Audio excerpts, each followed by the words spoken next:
Hi there, my name is Orion and I participated in the University of Lynchburg's Wyoming Dinosaur Dig.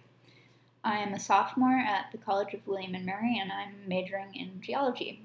I actually heard about the University of Lynchburg's program through a faculty member here at William and Mary in the geology department, and as soon as I heard about it I was super intrigued because I've always loved dinosaurs. Seeing them at museums is just almost a magical experience.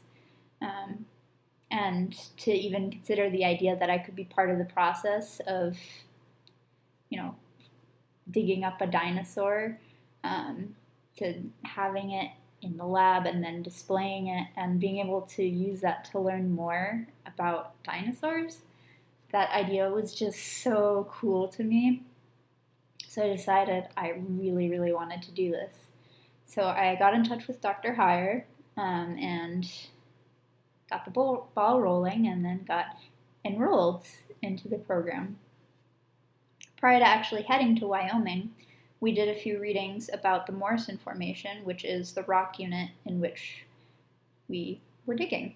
And I personally really appreciated having that sort of context before even going into the field so that I felt a little more comfortable once we were there. Then, finally got to Wyoming and, we set up our tents and got hyped up to go into the field the next day. And then we got rained out and I was like, no! But it was okay because the next day we were finally able to go out into the fields. And so we drove out in the early morning and then had to lug all of the gear from the cars to the sites where we were working. And not gonna lie, the first day in the field is pretty exhausting because after lugging all of that stuff, then you're just shoveling away at a bunch of dirt. And it feels a little bit frustrating at times, but you keep telling yourself, there's dinosaur bones here, and we're gonna get them. So, to me, one of the things that I found really cool was some of the longer bones that we found.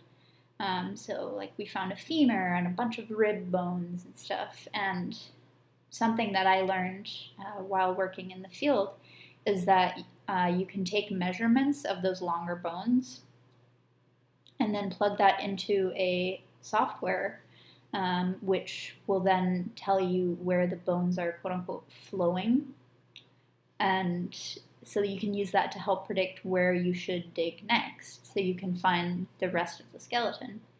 And it's just so amazing to me that we have such great technology that lets us do that. So that was something that I thought was really, really cool to learn. And I mean, it can get a little frustrating when you've been digging for a long time and you haven't found a bone. But that feeling in your chest when you find your first bone, it's something else. I have here a picture of the very first bone that I ever found in the field. And I can still look back and think about how spectacular that moment was. I was like, yes, I finally found a bone. And, as you're uncovering it, wiping away all the dirt, you're like, wow, no one has seen this in literally millions of years. How wacky is that? And that feeling, you can't replace it. It's so amazing. So I would strongly recommend, if you're even considering it, to go for it. I think it's a great program and I would absolutely go again if I get the chance.